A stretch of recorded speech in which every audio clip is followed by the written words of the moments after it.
So you voted and you worked for Peter Obi, and you are one of those who won against Bola Tinubu. But now you're one of those who is saying, oh yeah, you got what you deserve. Those who voted. But either you voted or you did not vote. We have a president, isn't it? No, we don't.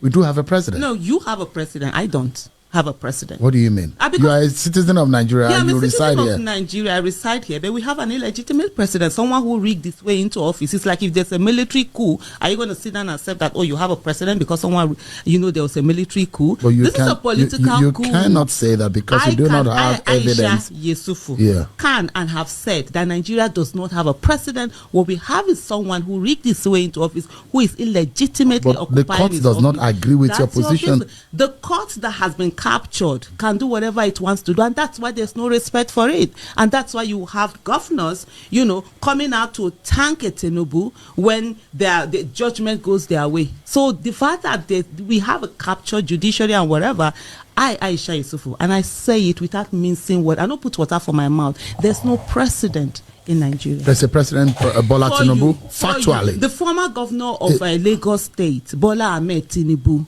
yes, is illegitimately occupying an office he shouldn't. And I've said it. You have your opinion, should I have my own? So why does he have to? No, there is a fact. There's a fact. There is an opinion. No, then go ahead with your own fact. This is mine. This is my reality, and I'm telling you, Nigeria doesn't have. Why is it difficult for you to accept that? Why should I accept in the next 4 years?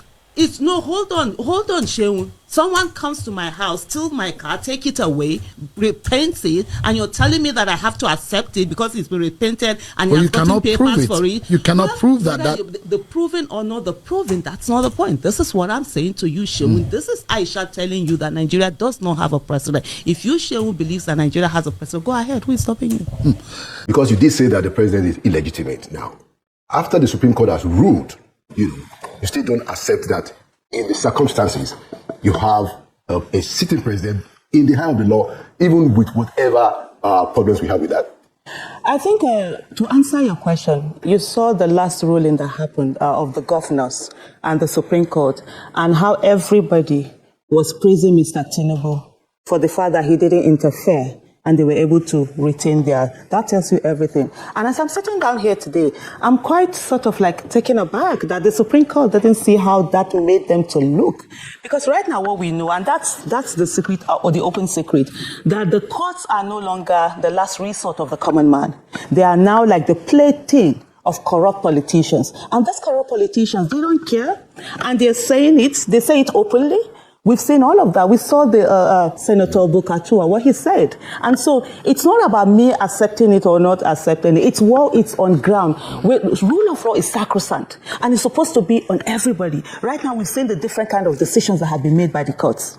So the way it goes, the court itself, there's no independence. We have judiciary capture, we have media capture, everything there seems to be, even the legislative capture. It's under sort of like one party, one person doing whatever they want to do with it. And at the end of the day, every Nigerian is suffering. There's something many people say. They say Nigerians don't react. That no matter how much you push Nigeria to the walls, they don't react. They say Nigerians are reacting. The people who are killing, they are reacting. That's their own form of protest. Their own is an illegal form of protest, because the legal form of protest, they've clamped down on it. They've stopped people from doing that. And every one of us is suffering because there are some people who no longer see any hope.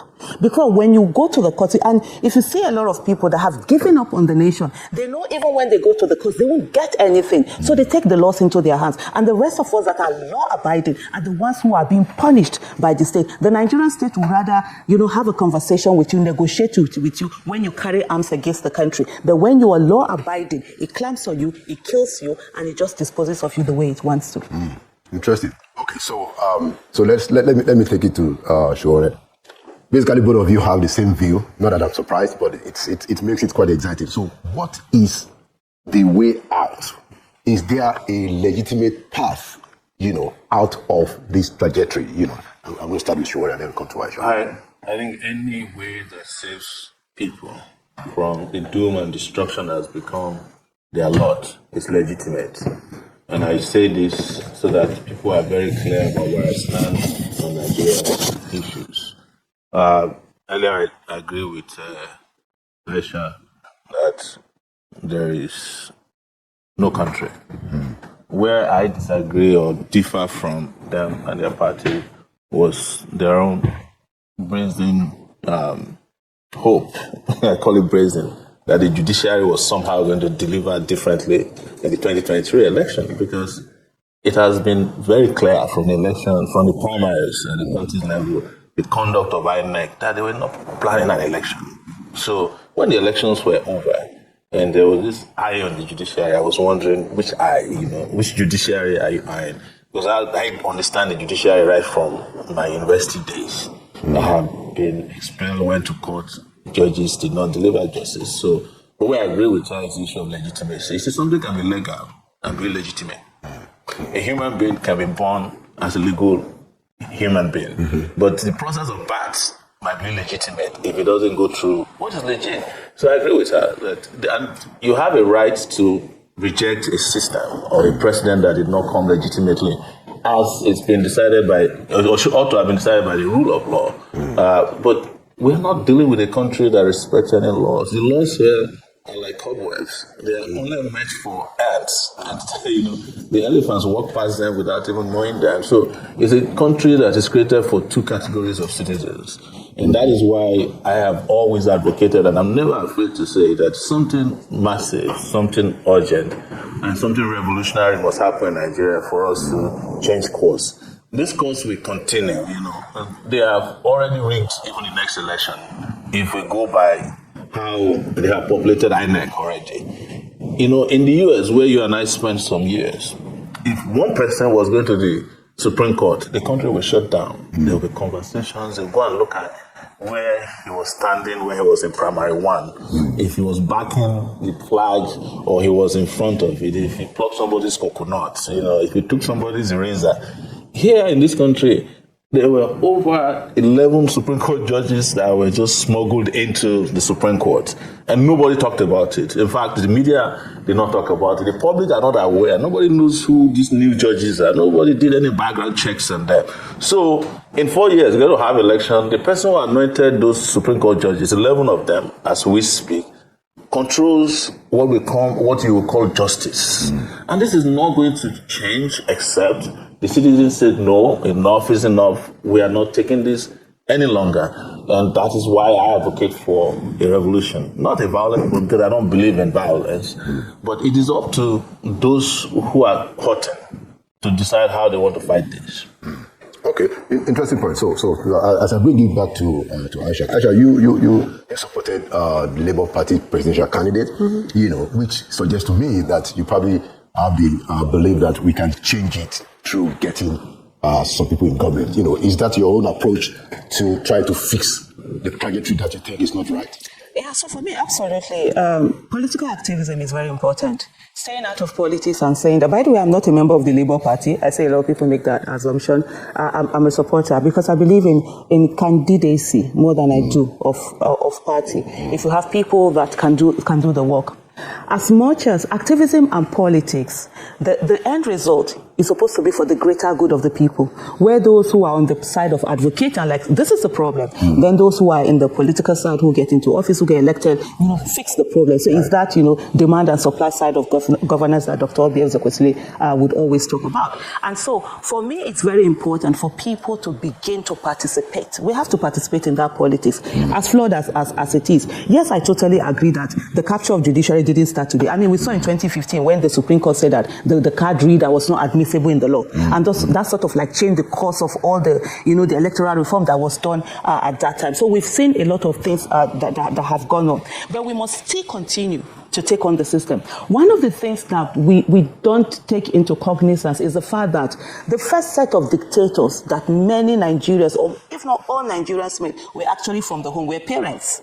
We're brought up in a society where, as a younger person, you can't speak up. You don't speak up to your parents. You don't challenge them. You don't ask them, why did they do this? You'll be called disrespectful. You'll be called a stubborn child. For those of us that did as kids, we got a lot of beating. So, and then people went on, teachers also continued the suppression, and people became adults, and they simply replaced displaced their parents' teachers with government. So some people feel that, you can't challenge government, you can't do that. So it's going to take a long time. It's a mindset thing that will happen. But the thing is that it's inevitable. Like Sowore said, of course, the bloody revolution is always the best. A bloody revolution doesn't take anyone anywhere. You either have and it's inevitable. We either have a bloodless revolution or a bloody revolution. The 2023 election was actually a bloodless revolution where people who hitherto had never bothered about politics, were never interested, didn't think it was, they didn't see the relationship between governance and their lives, decided that they were going to be part of that political process, and they were part of it. And at the end of the day, the process was not allowed to go through. The end result is not what matters, it's the process that matters. If the process was free, fair, credible, and it was transparent, and the result still turned out to be the way it is, everybody will move on. It's every 4 years. You have another 4 years to come through it. The way people see how their will was subverted, because when you have a political coup, a civilian coup like what we had in the 2023 election, it's the same thing like a military coup. So the world needs to also see that. So but on the issue of the political, it's very important. If we say today we have a revolution, let's always ask this question: we have a revolution today. Who are we going to put in these offices? We need to begin to create leaders. We don't have leaders. We have a vacuum because people have stayed away from politics, looking at it as it's dirty. Let's not do it. So we just have people get money or one thing or the other. The next thing they run for office, they get in there without any preparation, without even knowing anything. You see someone, they say, come and run for be president. I'm like, you don't just become president like that. You have to. There's certain things, there's certain competent skills that you're supposed to acquire, leadership skills, empathy, your EQ, IQ, and all of that along the way. So we must begin to engage in that process of that politics and say, okay, let's get into it one way or the other. Yes, it looks difficult. If we don't have the revolution, and revolution, nobody can call for a revolution. That's one thing. It has to happen on its own.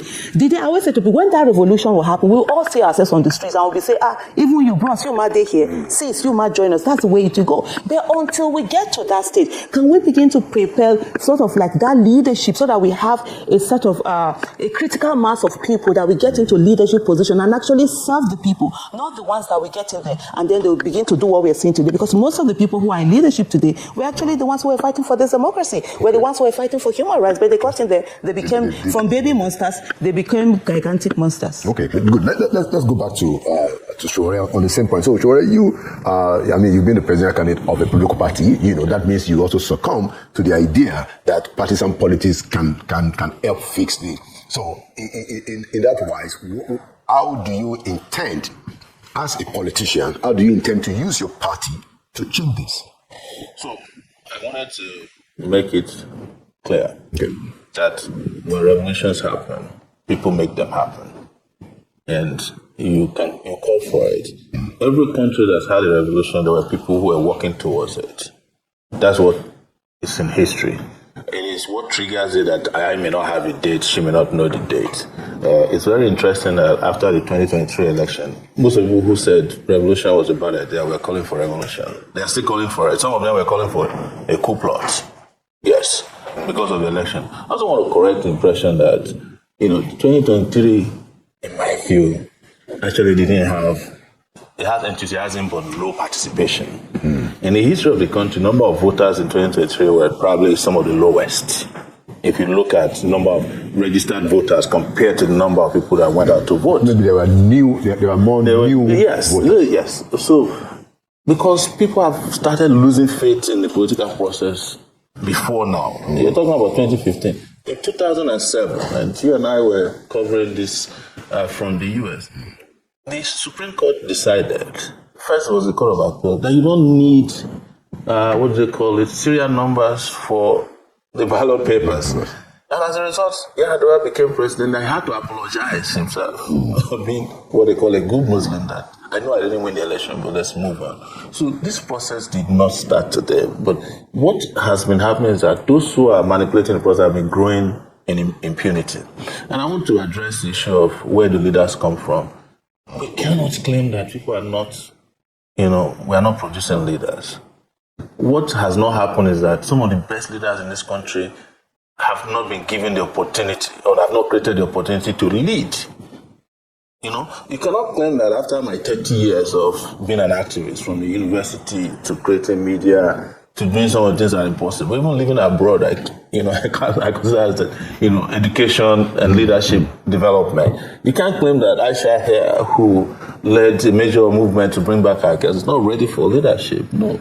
See, when the revolution happens, when the vacuum is created for good people, you'll be surprised at how many leaders we have who have just been suppressed in their various fields, who are depressed, who are compressed. They will be unleashed on society. Some of them will come from abroad. When I was doing the election campaigns in 2018, I met Nigerians who are tunnel engineers in the UK. They are the ones building the tunnels that the trains drive. You have a Nigerian doctor who brought out a baby for the first time in history, fixed the baby and put it back. How can we say that the country don't have these leaders? But as long as they keep putting, or these guys keep imposing themselves on the system, those potentials will never rise to the surface. And the last part I would address over this issue of leadership is that even the struggle to bring about a better society creates its own leaders. But we must not forget that the number of people that fought for democracy compared to the number of people who have transited from that era to the new dictatorial era she's talking about, they are very few. Very few. And you can argue, and I've argued this before, if some of these guys who are now in power actually fought for democracy, if they weren't fighting for themselves, considering that the period of the democratic struggle, the most difficult part of it, some of them were selling drugs abroad. So how can you be fighting for democracy and engaging in crime?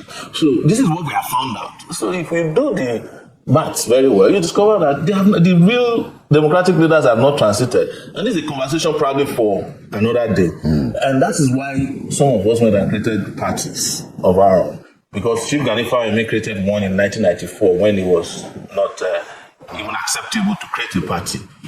Part of the reason I participate in the political process is also to throw off the contradictions in the system. So that the more those of us who are outliers participate, the more the system's underbelly is exposed to the public. But if you leave it for them, which is what we did in 1999, by the way, we fought for democracy when it was time to transit. We all left. I left Nigeria in 1999. By the time I came back, they had blooded Gani Fawemi. Falana tried to be governor of Ekiti. He lost in a way that nobody has ever lost. They ridiculed everybody. Real pro-democracy activists were ridiculed. But the fake pro-democracy activists got into power. Yes, from 1999. So we should not consider those ones as the real face of the pro-democracy movement, because most of them weren't fighting for democracy. Anyway, it's... let me just take you off from what he's talked about in the 1999, which is, I totally agree with him. The people who really fought for democracy didn't participate in it. And that comes to the question where you're talking about political process. There are a lot of people who just feel that, people shouldn't participate in the political process, and that's wrong. Because what happened in 1999 was that those who actually fought for it thought maybe the military were not going to go away or something. They left, and criminals entered. And by the time those criminals, a good number of them weren't even whether fake, they were criminals because nature abhors vacuum. And then they got in. By the time the people who were actually pro-democracy came back, they couldn't get them out of it. So that's one. The other thing I just want to quickly talk about is on the issue of the register. When we look at the percentage, the 2023 election, we had very small percentage, but we could see there were quite a number of people that came out. One of the things for me, and I think I might be wrong, and I want to be proven whether right or wrong, is the fact that with the 2023 election, incidence form was not allowed. So people, there had to be that accreditation. If you're not taking it, then you can't vote. Right. Unlike what we had before, where this is, even with the card reader, incidence form, politicians will have a way to just bring up these numbers. Another thing also we have to look at is that register itself. Is it really the number of people that are there? Because what we had earlier on before, politicians used to, register multiple. One person will have like 40-something cards, 100 cards, because they use it to how do I put it, to just inflate their numbers. But now it's not, and then we are having an issue. And that issue also comes to us in the fact that when we want to recall lawmakers, the law says you must 50%. Meanwhile, it's not 50% that send the person to either the National Assembly or the State House of Assembly. So there are a lot of things that we need to fix. And unfortunately for us, the one legislative arm of government that is the bedrock of democracy in Nigeria, that is supposed to be more powerful than the executive, has actually found itself to be less powerful because the executive have money and they use it to just tie them, or there's a capture of it all. So we need to have all of these systemic changes going on. While we're waiting for that revolution to happen, let's also have a political revolution like he has done by running for office. Let's continue to have that and get more people in there. It work. Excellent. So in my view, I think that reforms of all these different institutions, could be useful. We could talk about judicial reforms, talk about political reforms, but let's talk about judicial reforms. And this is not a subject, of course, that is only left for legal luminaries. The people have a stake. What kind of judicial reforms would you think is ideal? For instance, there have been an argument that the people that end up in the Supreme Court, for instance, ought not just to be people who are the judges. What about law professors or distinguished lawyers? What are your ideas around judicial reforms in such a way that can give us the Nigeria that we expect? Let's start with Aisha. I've said it and I will keep saying it. Nigeria has passed the stage of reforms. You don't think that any reform is useful? I don't think that the current set of people in Nigeria can reform the judiciary. Let me give you an example. In the last 3 years, I've been stuck in Abuja, and there were 62 vacancies in the various courts in Abuja. Out of the 62, I think 60 of the new judges were children of former judges or their relatives. Are you talking about the federal court or the federal court? I'm talking about the FCT court, and the magistrates. So they have cornered these places. It's not going to happen that the place can be reformed by the people who are benefiting from it. That's why there has to be an eruption. There has to be a whole eruption of the problem with eruption is the disorderliness of it. And and to the extent we are already in a state of disorder. This is chaos. This is anarchy. Anarchy is defined as a state of lawlessness. If you are delivering judicial pronouncements in which you give a public pronouncement, and by the time the people who are victims of your pronouncement came to collect the CTC, they discovered there's a difference between what you pronounce, as they did in Kanu, and what is the CTC. That is anarchy. We are already there. Yeah, but I'm saying are you saying that those things cannot be fixed? We can identify the problem. Who's going to fix it? By the people coming out, organizing themselves, making demands for specific reforms. You can't make demands to people who are deaf. These guys are tone deaf, and they believe in their own impunity. They have the police, the army, who are ready to kill you if you make these demands. If you make peaceful demands, they'll kill you. Like she said, the only people who can make serious demands on the Nigerian government are people who are armed to the teeth themselves, who are involved in the same level of impunity and violence as the Nigerian state. Mm-hmm. Those are the only people they listen to. So, and those people don't make this kind of demands. They don't go to the judiciary. If they kidnap someone, they're asking for ransom. It's not a judge that's going to deliver the ransom. If they have enough ransom and you put them in front of a judge, the judge will let them go because the judge will collect part of the ransom. I will tell you something that's happening now. All the people they said they found with money in the last regime, they are pleading with them to drop some of it. The reason is that they say if we take them to the judges will collect the money and we won't get the time. That's what I heard is happening with the regime. So if I was gotten to that level where thieves are so powerful that even prosecutors are afraid to take them before judges, the country is already in a state of anarchy. So the disorderliness you are talking about is here with you. If kidnappers can kidnap freely, daytime, nighttime, that is anarchy. I think the order in Afghanistan is better than the order in Nigeria as we speak today. Even though all of us were afraid 2 years ago that Afghanistan is going back to Taliban and they'll kill everybody there. I've not heard of serious violence, and I'm not advocating that we should have a Taliban here or government or any, but I'm telling you that this is total chaos. The chaos that can only be envisaged if there is no governance, if there is no order. Okay. So where we start from is that you don't fix something that is not broken. So when you're talking about reform means that there's something that is not working and you need to fix it. Yeah. The people who are supposed to fix it, it's working for them. So the state that we have right now, and that's what Sowore is also talking about.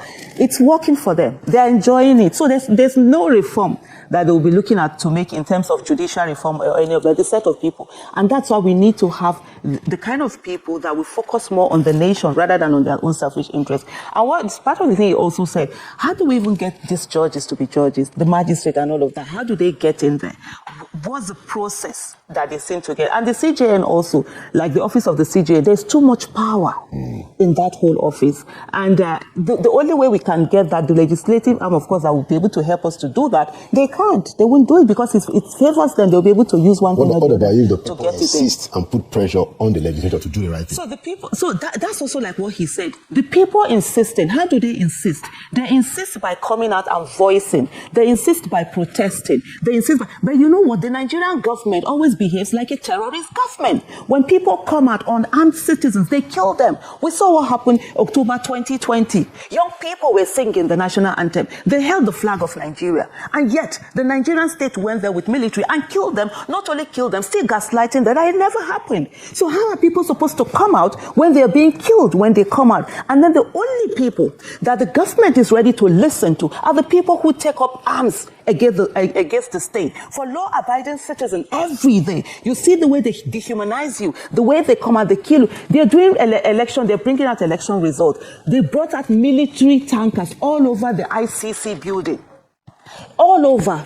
But where are those military tankers when kidnappers are taking our children and killing them because the people didn't pay ransom? They are nowhere to be found. The Nigerians, the security agencies in Nigeria, their allegiance is always to the president, even if it's an illegitimate one, and the ruling party, rather than to the people of Nigeria and the constitution. So that's a major problem that we have. People want to protest. They come out to protest. They are being killed. So there's nothing out of it. And this state that we are in now, and if we do nothing, it's going to worsen. We have religion keeping people down. They will use tradition. They will use all sorts of things to tell you not to speak out. But people are being killed. And then people are being told that, inshallah, it won't be them. In Jesus' name, it won't be their portion. I wonder the people who are being killed, whose portion it is. If we do nothing, every one of us, we are all victims waiting to happen. Yesterday's victims were once survivors. Today's victims were yesterday's survivors. And tomorrow's victims will be today's survivors. The people that have been killed will not be killed again. The next to be killed are those of us that are alive. And Nigerians need to understand this thing is not, we're not going to wish it away. We don't have the patent to prayers. We're not going to pray it away because God will not do for us what He has given us the capacity for us to do for ourselves. Fixing Nigeria, God has given us that capacity. So if we lack and do nothing, I will stay in our houses and we keep praying, then this whole thing will continue and it is not going to end. We're already on the path of chaos. So it's just now left for the people to decide, are they going to stand up against the people who have held this country ransom? Because there are few of them. And if we come out in our numbers, of course, we'll get that country that we want. But a lot of people are afraid. There's something we give that will break that fear, and nobody will call for it, like I said earlier. The people will find themselves on the street. Beyond the protest, which is important, there are times when we, but in terms of, working within the limits of the law, since we are not going to break the law, we're not going to ask people to break the law, both of you have considered that. What else can we do in getting the critical mass of our people to be educated between now and the next election, to be empowered? So I mean, I take all the points about, they are not going to change it. People moved, people got involved in 2023. But apparently, there seems to be a little bit more space of what can be done in trying to engage the people on a long-term basis. Tough love. That's what I'm saying. I want to say this, and I think it's important to make a philosophical statement around the law. If the law keeps breaking the people might need to break the law so that they can break free. Apartheid was illegal in South Africa, but it was breaking South Africans until they broke it. Slavery was legal. In fact, not only was it legal, slavery is also ecclesiastical. It's in the Bible that you should respect your master. But when slavery was breaking people had to break the law of slavery. So if the Nigerian law keeps breaking the Nigerian people may need to break the part of the law that keeps them broken all the time. And that is why I keep advocating mobilization that do not come only during elections. In other serious countries, if elections are rigged, the person who rigged the election cannot walk away. You get my point. Yeah. And I had the issue with the Labour Party and where Aisha was with. They mobilized, they also were demobilizing.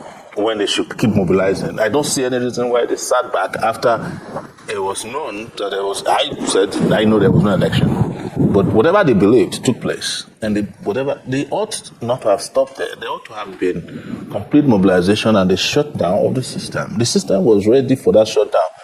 But then they said, hey, don't fight. They're not going to get power on the platter of gold. Don't let anybody deceive you that somehow, because those who are in power. The president said that himself, that power will never serve. Those who are in power will keep giving you homework assignments, homework to do. Go and mobilize. We're talking about political parties.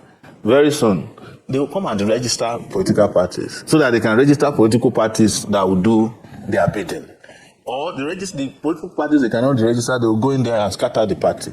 Because what they want is a one-party state. It's a dictatorial one-party state. Do you think a one-party state can survive in Nigeria? I don't think so. Well, all the parties that are in Nigeria that are in power, that have been in power, they're all one. It's just different uniforms. Different addresses. Yes, it's just different national headquarters. Because Nigeria is the only country in the world where you can sleep as a PDP member and wake up as APC. So let's talk the about... only party is one party. Yeah, so let's talk about political reforms. Yes. Because what we have is what we have. We have a constitution, that is guiding us. I don't believe we have a constitution. The constitution was imposed on us. It's not our constitution. It was the military constitution. But the point of the fact of the matter is that for whatever, regardless of how it emerged, but I also have issues with the way it emerged. But hey, that's the law today, and we can use it. I believe that we can use the constitution, we can use the law to make some changes. Even if you think it's minimalist. So for instance, on the issue of political reforms. Do you think that Nigeria will be better if we have two parties, two options, and with proper ideological segmentation differences? Let's start with Aisha.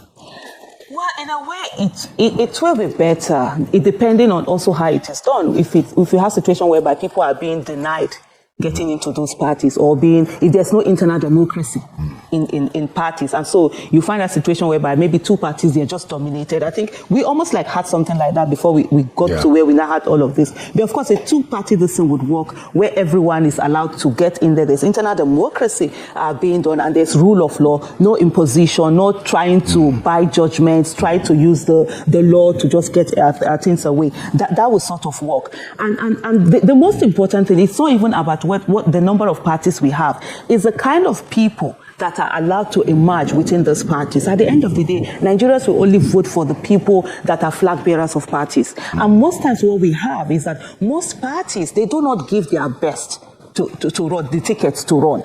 They give it to those that are not competent enough and that they can control, because they know they want access to the treasury, access to the wealth of the people. So if you have someone who is not very competent, you saw what happened in Kogi State.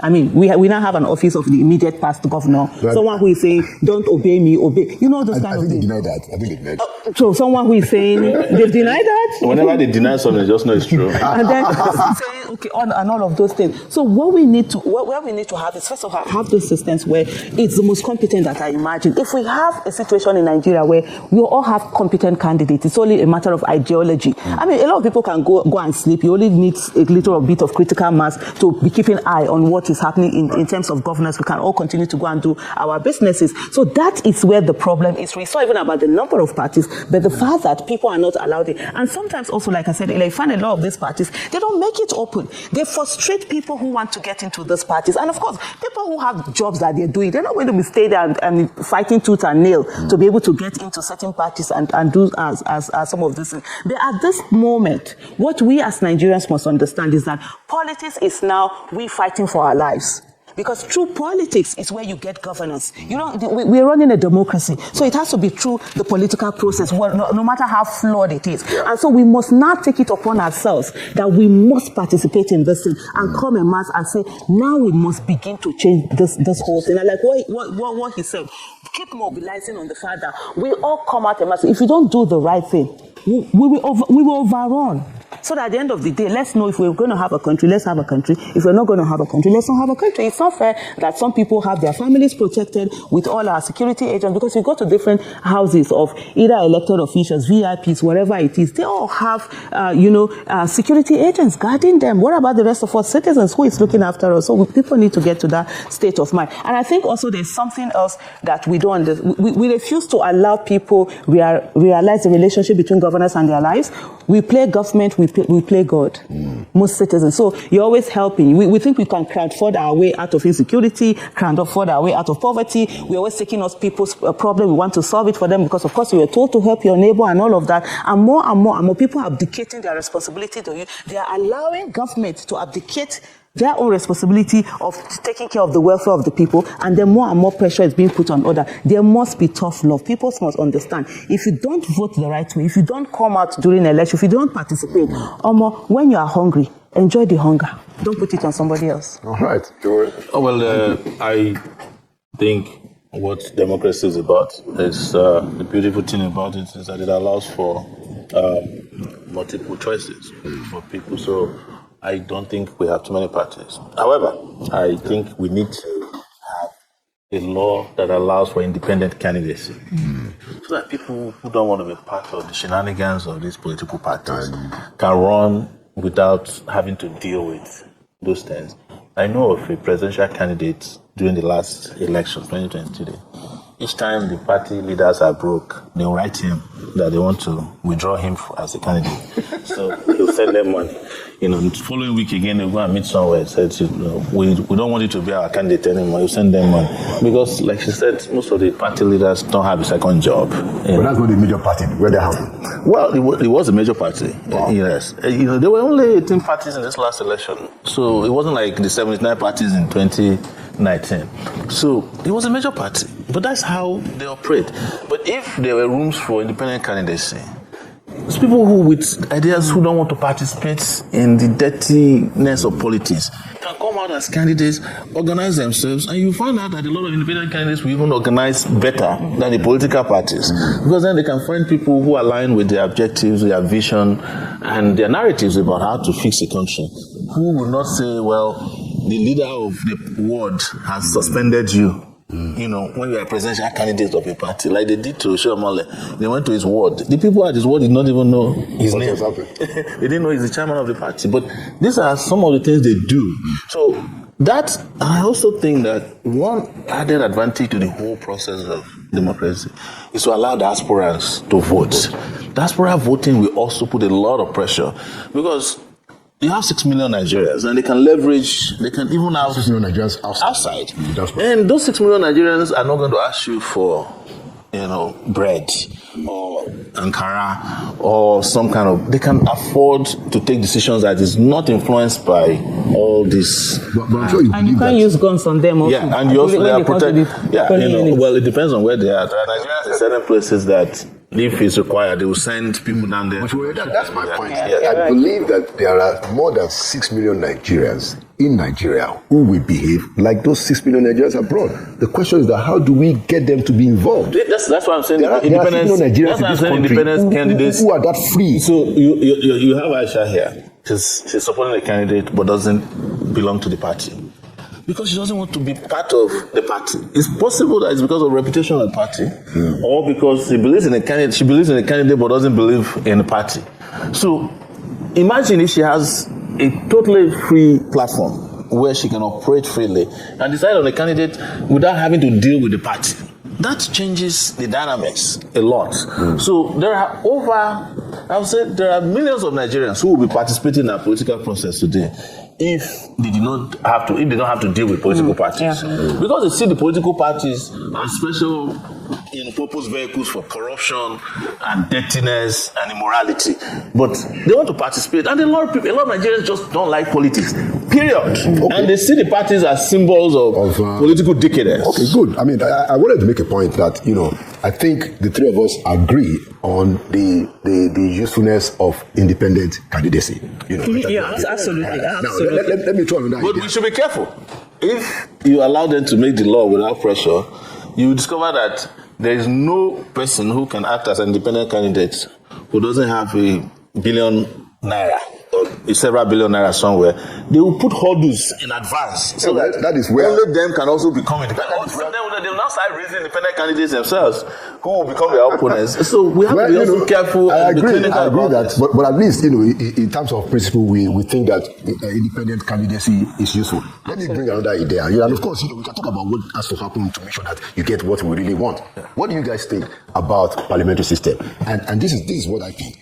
I believe, first of all, I think that the presidential system is unnecessarily expensive. Yeah. But more importantly, I believe that the presidential system creates a situation where Mr. President, whoever it is, can sit in the villa without coming out to explain or be questioned.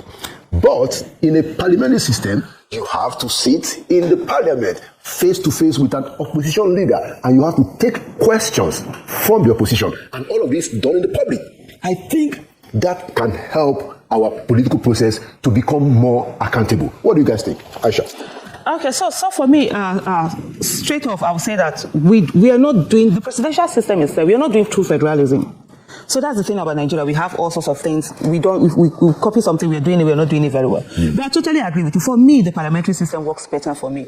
In the sense that it's less expensive compared to the presidential system. And if you have like ministers and all of that, you're not going to be bringing in new people. They're all lawmakers. It's, first among equals. They're all sitting down there, they're all lawmakers. Even if they remove you, probably as a minister or something like that, you just go back there. You're there, you're sitting down there, you continue what you're doing. For me, I think it's something that would work better than what we currently have right now. But the thing is that whatever kind of system that you bring in, if you have the same kind of people who are ready, who are not accountable, because rule of law is everything.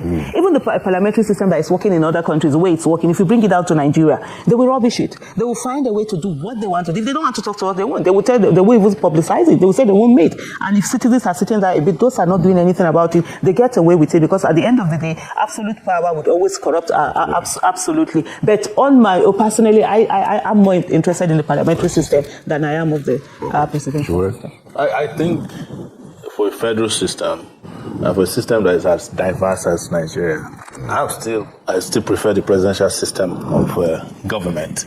Those who practice parliamentary system are usually societies that don't have our kind of diversity. And also population is also very important. The reason why we opted for presidential system is because it has layers and layers of government. You have a local government, you have state government, and all of them have parliaments. I think if our problem is that it's too expensive, there are things we should do immediately. I personally don't think we need bicameral legislative system. I think Nigeria should be okay with a Senate of 109 people. House of Rep. House of Rep is even too expensive. Okay, because of the number. Yes. Just have 100. I used to think we should have House of Rep and all. But at the end of the day, all of them combined together are not doing anything. They don't even go to work. Even the thing that their electronic voting system, they deactivated it because they don't want people to know how they are voting. Not because they don't want people to know that, it's because they also don't come to work. These are things that people should become aware of. Yes. And mobilizing and pressurizing. So first, get rid of the bicameral legislative system. Let's have 109 senators. All right, and let them represent. They are different. Just a minute. Yes. Do you agree, Aisha, with the bicameral?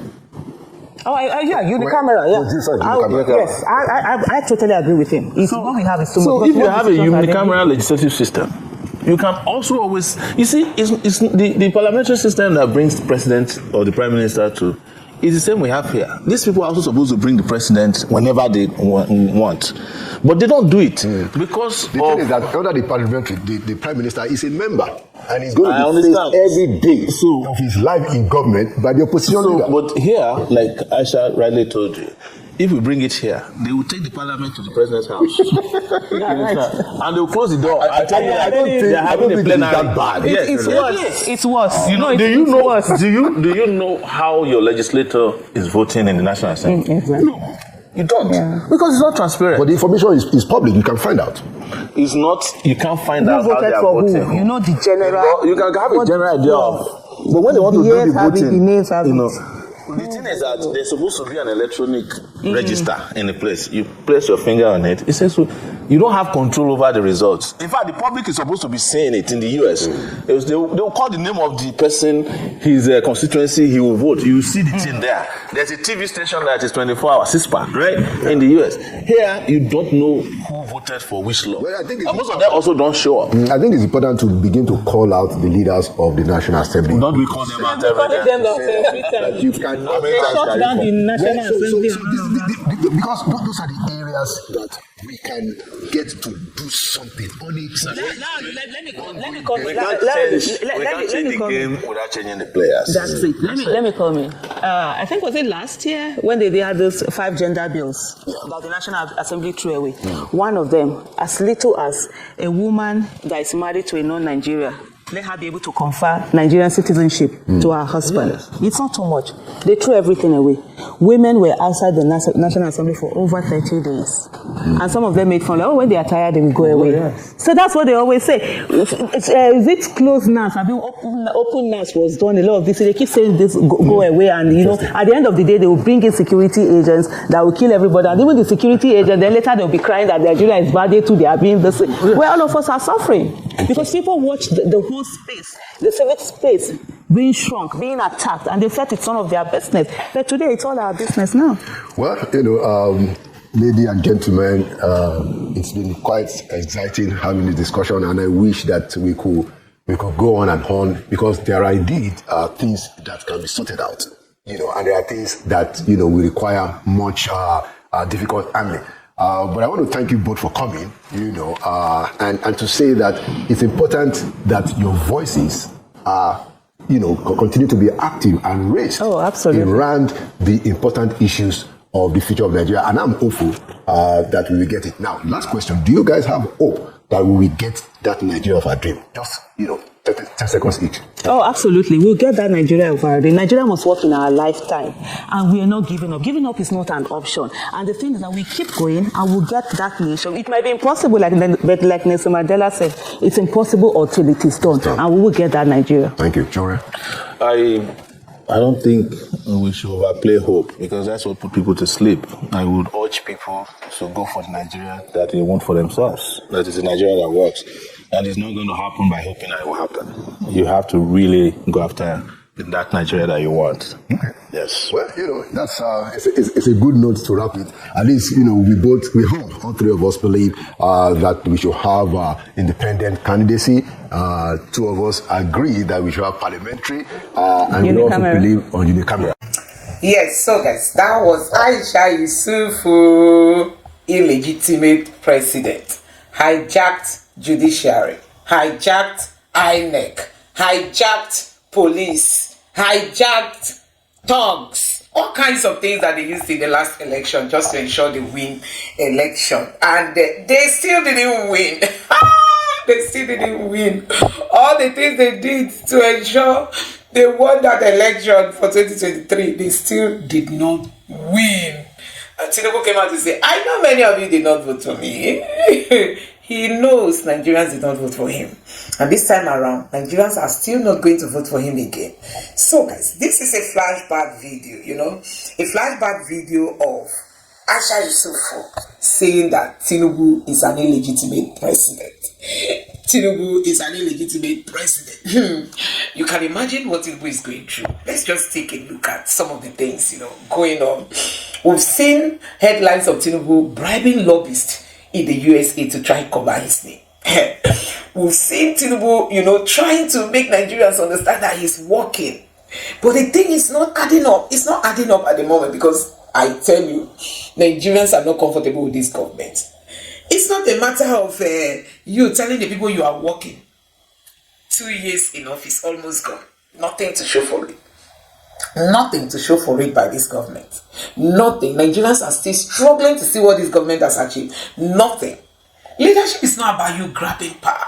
It's all about you coming in with that mind to make things happen. Coming in with that mind to make changes to be seen. Leadership is not all about it's my turn. Leadership is not all about I can do it. Leadership is all about telling the people what you will do and giving them and taking steps on a daily note, as in showing people you're actually doing what you said you are going to do. Look at Donald Trump. Since he came into office, it has gone from one giant step to another. Looking into his campaign promises, Nigerians, it's mind-blowing the way Donald Trump has been looking into his campaign promises and ensuring he goes by, as in he plays out, he's making sure that he's taking steps based on what he said during his campaign. I mean, you see, so this is a flashback video, and I decided to bring it up because of what Donald Trump is doing in the US.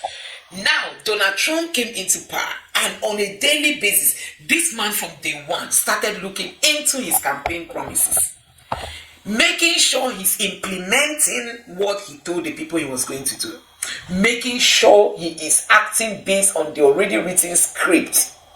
But in Nigeria, people grab power and they come to ask us what we expect them to do. Nigerians, it is still mind-blowing the way things are happening in this country. Tinubu is almost 2 years in office and we've not seen anything happening. Nothing unique. Nothing that we can point out to. And that is why people like Aisha Yesufu will keep telling you that tomorrow Tinubu remains an illegitimate president. Because somebody who was brought in, somebody who is believed to have been brought in through the back door, until now he has not even gathered muscle, gathered strength to know where to start from. It's really so alarming looking at the way things are going on in Nigeria. And one keeps wondering, can we really come out from this? Can we really come out from this? Tinubu is somebody that once he gains that power, he will not leave power. He will be there forever. Possibly even if he feels he won't run in 2027, he wants to put his person there. And whoever is going to put is somebody who is going to be under his control and all that. So guys, it's really so sad. When I look at the Nigerian government and look at the US government, I tell you, you just keep wondering, how did we get here? So guys, I decided to bring this video up because looking at what Donald Trump is doing in the USA, trying to do everything on the basis of the promises he made during his campaign, and then looking back in Nigeria to see how the government has totally gone away. I thought they had a manifestos, we don't know how they've totally gone out of whatever they promised the people. Recently we saw the Tinubu's spokesperson coming to say they've implemented all the things Peter Obi said he was going to do. Doesn't mean they are not playing Peter Obi's script. You cannot play somebody's script without carrying the person along, because you don't even know the strategy the person planned to use in getting those things done. You can't just cut something from halfway and you want to get the kind of result that somebody who is going to start from the tap root is meant to get. So you just find out that these people, they are confused, they don't know what to do, they don't know the way forward. You come to insecurity, we are not getting it better. Look at 22 soldiers gone this other day. This is the figure they told us, not Nigerians believe this is not the exact figure. I saw somebody who commented and said they are telling us 22, that this 22 you should just add 0. The person say go and add 0 behind that 22 because something more, as in more worse, must have happened for them to even admit that 22 soldiers were caught up in this. That you should just add 0 to that. And then you keep wondering, the economy, people are struggling, hunger everywhere, people withdrawing their children out of school, and all that under Tinubu's government. We are just wondering, when are we going to get these things fixed in Nigeria? So guys, let me know what you think about this in the comment section below. Please don't forget to subscribe to the channel and turn on the notification bell. Thank you.